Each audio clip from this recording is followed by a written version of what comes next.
அனைவருக்கும் தினம் ஒரு தகவல் சார்பாக இனிய வணக்கங்கள். இன்றைக்கி நம்ம பார்க்க போகிற பதிவு இன்று வந்திருக்கக்கூடிய சக்தி வாய்ந்த கைசிக ஏகாதசி, குருவாயூர் ஏகாதசி அப்படின்னு அழைக்கப்படுகின்ற இந்த ஒரு நாளானது நம்முடைய வாழ்க்கையில் சகல தோஷங்களும் சகல பாவங்களையும் தீர்க்கக்கூடிய நாள்.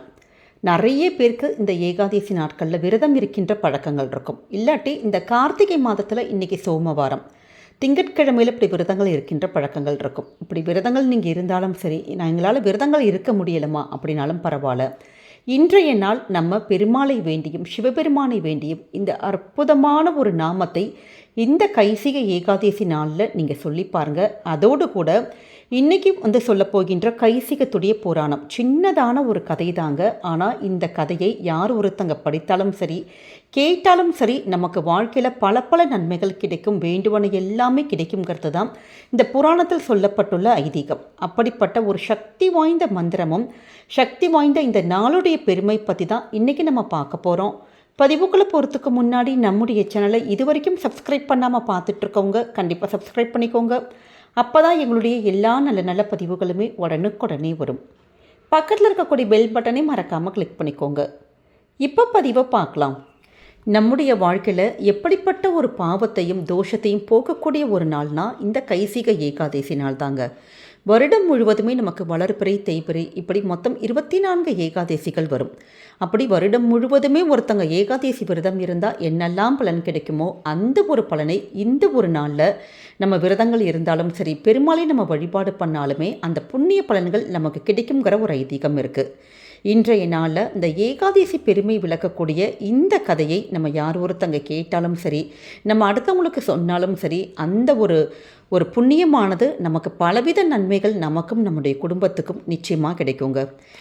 நம்ம உழைக்கிறதும் சரி பிழைக்கிறதும் சரி ஏதாவது ஒன்றை பெறுவதற்காக தான். ஆனால் நம்ம பெறக்கூடிய அந்த ஒரு பொருளை அடுத்தவங்களுக்கு தருவதற்காக தான் அப்படின்னு இந்த உலகுக்கு உணர்த்தியவர் தான் நம்பாடுவான் என்னும் எளிய ஒரு பக்தர். இவர் என்ன வேலைன்னு கேட்டிங்கன்னா, பெருமாளை பாடுறது மட்டும்தான் தன்னுடைய பாக்கியமாக நினச்சிட்டு இந்த நம்பாடுவான் எப்பயுமே வீணையும் கையுமாக அப்படி பெருமாளை பற்றி அந்த பாடல்களை பாடிக்கொண்டே இருப்பாராம்.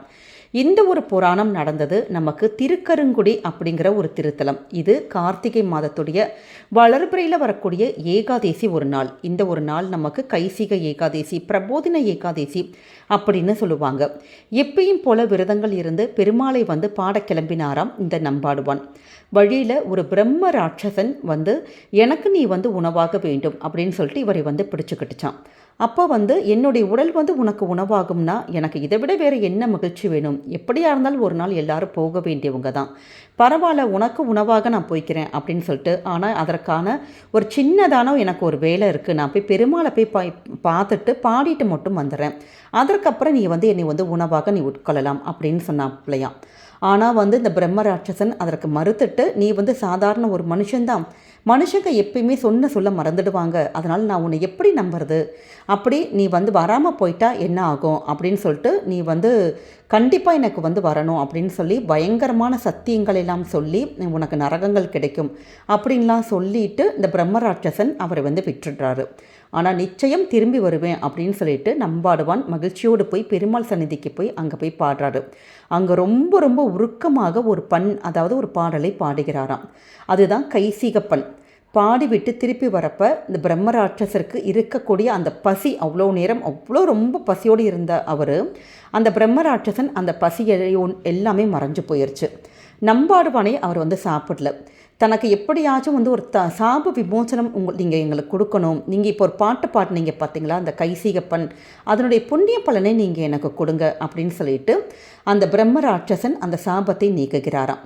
உடனே அந்த கைசிகப்பன் அந்த பாடிய அந்த ஏகாதசி நாள் தான் கைசிக ஏகாதசி. இவருடைய பெயராலே, இவர் பாடின அந்த பாடலுடைய பெயராலே தான் இன்றைக்கி கைசிக ஏகாதசி அப்படின்னு சொல்லிட்டு இந்த பெயராலே அழைக்கப்படுது. இந்த கதையானது வராக புராணத்தில் இருக்குது. இப்படி அந்த பாடலை அந்த பாடி அந்த புண்ணிய பலனை கொடுத்ததுனால அந்த பிரம்ம ராட்சசனுக்கும் அவர் சாப விமோசனமானது கிடைத்ததாக ஐதீகங்கள் சொல்லுதுங்க. இந்த ஒரு கதை தான் கைசிக ஏகாதேசியோடைய விரத கதை. அதாவது நம்ம இந்த நிறைய பெரிய பெரிய பெருமாள் கோவில்களெல்லாம் இந்த கைசிக புராணமானது இன்றைக்கி படிப்பாங்க கோவிலில். இந்த கதையை யார் ஒருத்தங்க கேட்டாலும் சரி, நம்ம படித்தாலும் சரி, நமக்கு அவ்வளவு மிகப்பெரிய புண்ணியங்கள், நம்ம நினைத்தது எல்லாம் நடக்கிறதுக்கு, நம்முடைய வாழ்க்கையில் பல பல நன்மைகள் எல்லாமே நடக்குங்கிற ஒரு ஐதீகம் இருக்குது. இந்த நாளுக்கு குருவாயூருடைய ஏகாதேசி அப்படின்னு இன்னொரு ஒரு பெயர் கூட இருக்குது. ஏன்னா குருவாயூரில் இருக்கக்கூடிய குருவாயூர் கேசவன் அப்படின்னு அழைக்கப்பட்ட அந்த கஜராஜனானது மறைந்த ஒரு நாள் தான் இந்த ஏகாதேசி நாள். அதனால் அந்த ஞாபகமாகவே இந்த குருவாயூர் அந்த கேசவனை அந்த அனுஷ்டிக்கும் விதமாக இன்றைக்கி குருவாயூர் ஏகாதேசி அப்படின்னு சொல்லிட்டு அழைப்பாங்க. இன்றைக்கி இந்த யானை சீவலின்னு சொல்லிட்டு ஒரு பிரதட்சணம் பண்ணுவாங்க. அது ரொம்ப ரொம்ப விசேஷமாக இருக்கும். இது எல்லாருமே தரிசிப்பாங்க. கேரளாவில் சின்ன குழந்தைங்க முதற்கொண்டு பெரியவங்க வரைக்கும் எல்லாருமே இந்த குருவாயூர் ஏகாதேசினால் விரதங்கள் இருந்து அனுஷ்டிப்பாங்க. ஏன்னா இந்த பெருமாளுடைய வழிபாடுங்கிறது இன்றைக்கி அவ்வளோ ஒரு விசேஷமான ஒரு பலன்கள் கொடுக்குங்க. நம்முடைய வாழ்க்கையில் இன்றைக்கி உங்களுக்கு பக்கத்தில், உங்கள் வீட்டுக்கு பக்கத்தில் ஒரு பெருமாள் கோவிலோ இல்லை கிருஷ்ணருடைய கோவிலோ இருந்ததுன்னா நிச்சயம் மறக்காமல் நீங்கள் அந்த கிருஷ்ணருக்கும் பெருமாளுக்கும் துளசியால் நம்ம அர்ச்சனை பண்ணுறதும். ஏன்னா துளசியால் இன்றைக்கி பெருமாளை நம்ம போய் அர்ச்சனை பண்ணால் நவரத்னத்தால் நம்ம அர்ச்சிதத்திற்கு பலன்கள் கிடைக்கும்னு ஐதீகம் இருக்குது. அதே நேரம் ஏகாதேசி நீங்கள் வெளியில் கடையில் காசு கொடுத்து தான் இந்த துளசி வாங்கணுமே ஒழிய எக்காரணம் கொண்டும் துளசி, நம்ம செடியில் இருக்கக்கூடிய துளசி அந்த இலைகளை பறிக்கக்கூடாது. அது மிகப்பெரிய தோஷமாயிரும். அதே மாதிரி இன்றைக்கி மாலை பொழுதில் துளசி செடி உங்கள் வீட்டில் இருந்தது, துளசி மாடங்கள் இருந்ததுன்னா நிச்சயமாக ஒரே ஒரு நெய் தீபம் மட்டும் நீங்கள் ஏற்றுங்க.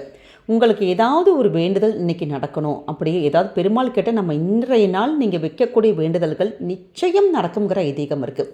ஒரே ஒரு டம்ளர் தண்ணி மட்டும் வச்சுட்டு ஓம் கிருஷ்ணாய நமக, ஓம் கிருஷ்ணாய நமக அப்படிங்கிற அற்புதமான மந்திரத்தை 108 முறை அந்த டம்ளர் தண்ணி பக்கத்தில் வச்சுட்டு இந்த மந்திரத்தை நீங்கள் கிழக்கு அல்லது வடக்கு முகம் பார்த்து பூஜை ரூமில் நீங்கள் உட்காந்து ஜெபிச்சுட்டு அந்த தண்ணியை நீங்கள் குடித்ததோடு மட்டும் இல்லாமல் வீட்டில் இருக்க யாராச்சும் குழந்தைகள் பெரியவங்க அவங்களுக்கு இந்த தண்ணீரையும் குடிக்க கொடுத்தீங்கன்னா அந்த மந்திரத்தினுடைய மகிமை, அந்த மந்திரத்தினுடைய பலன்களானது நிச்சயம் நம்ம வீட்டில் இருக்கிறவங்களுக்கும் போய் கண்டிப்பாக கிடைக்கும். ஏன்னா இது மாதிரியான ஒரு ஏகாதசி நாளானது யாருமே தவறவிடக்கூடாது. வீட்டில் உங்கள் சுவாமி படத்துக்கு முன்னாடி உங்களுக்கு என்ன நிவேதனம் வைக்கணுமோ 2 கல்கண்டு, பாலில் 2 கல்கண்டு வைக்கலாம். இல்லாட்டி வெறும் பால் நாட்டு சக்கரை போட்டு வைக்கலாம். இல்லாட்டி ஏதாவது ஒரு பழங்கள், துளசி இலைகள் மட்டுமாச்சும் சமர்ப்பிச்சுட்டு ஒரே ஒரு நெய் தீபம் மட்டும் ஏற்றிட்டு ஓம் நமோ பகவதே வாசுதேவாய, ஓம் நமோ பகவதே வாசுதேவாய இந்த ஒரு மந்திரத்தை நீங்கள் குறைந்தது ஒரு 108 முறை உட்காந்து, அதிகபட்சம் நமக்கு ஒரு 5 நிமிஷம் தான் ஆகும். அந்த ஒரு 5 நிமிஷம் நீங்கள் இன்றைய நாள் நீங்கள் நம்ம பெருமாளுக்காக ஒதுக்கி ஆத்மார்த்தமாக இந்த ஒரு மந்திரத்தை மட்டும் இன்றைக்கி நீங்கள் சொல்லி வழிபட்டு வேண்டி பாருங்கள். கண்டிப்பாக வாழ்க்கையில் என்ன வேண்டி வரங்கள் கேட்டாலும் கிடைக்கும். இது விரதங்கள் இருந்தாலும் சரி, விரதங்கள் எங்களால் இருக்க முடியலமா அப்படின்னாலும் பரவாயில்ல, இந்த ஒரு மந்திரத்தின் பலனானது இன்றைக்கி நமக்கு அதீதமாக இருக்கும்னு சொல்லப்படுது. அதனால் ஓம் கிருஷ்ணாய நமக, ஓம் நமோ பகவதி வாசுதேவாய நமக இந்த மந்திரத்தை நிச்சயமாக இன்னைக்கு உங்களுடைய பூஜை அறையில் சொல்லுங்கள். கண்டிப்பாக பெருமாளுடைய அனுகிரகமும் பகவான் கிருஷ்ணருடைய அருளும், அதுவும் நமக்கு இன்றைக்கி வந்திருக்கக்கூடிய கார்த்திகை சோமவாரம், அதனால் எல்லா தெய்வங்கள் நமக்கு சிவனுடைய அருளும் பெருமாளுடைய அருளும் கிடைப்பதற்கு இப்படி ஒரு அற்புதமான ஒரு நாள் கண்டிப்பாக கிடைக்காதுங்க. நிச்சயமாக இந்த ஒரு புராணத்துடைய இந்த கதையை நீங்கள் கேட்டதோடு மட்டும் இல்லாமல் உங்களுக்கு தெரிந்த ஃப்ரெண்ட்ஸ், ஃபேமிலி மெம்பர்ஸ் எல்லாருக்குமே ஷேர் பண்ணுங்கள். இன்றைய நாள் இந்த மந்திரத்தை சொல்கிறதும் இந்த கதைகளை கேட்பதும் அவ்வளோ ஒரு பூர்வ ஜென்ம அந்த புண்ணியங்கள் எல்லாமே நமக்கு கிடைச்சி எப்படிப்பட்ட சகல தோஷமும் சகல பாவமும் எல்லாமே தீரும். நம்முடைய கமெண்ட் செக்ஷனில் ஓம் கிருஷ்ணாய நமக அப்படிங்கிற அற்புதமான மந்திரத்தை பதிவிடுங்க. பெருமாளுடைய அனுகிரகம் என்னைக்கும் என்னென்னைக்கும் உங்களுக்கும் உங்கள் குடும்பத்துக்கும் பரிபூர்ணமாக கிடைக்குங்க. இந்த பதிவை தெரிஞ்ச ஃப்ரெண்ட்ஸ் அண்ட் ஃபேமிலி மெம்பர்ஸ் எல்லாருக்கும் ஷேர் பண்ணுங்கள். அவங்களும் இதை பார்த்து பலன் பெறட்டும். நம்முடைய சேனலை நீங்கள் தொடர்ந்து சப்ஸ்கிரைப் பண்ணி உங்களுடைய ஆதரவுகள், சப்போர்ட்டுகள் என்றைக்குமே எங்களுக்கு கொடுக்கணும். மீண்டும் ஒரு நல்ல பதிவோடு உங்களை சந்திக்கிறோம். நன்றி, வணக்கம்.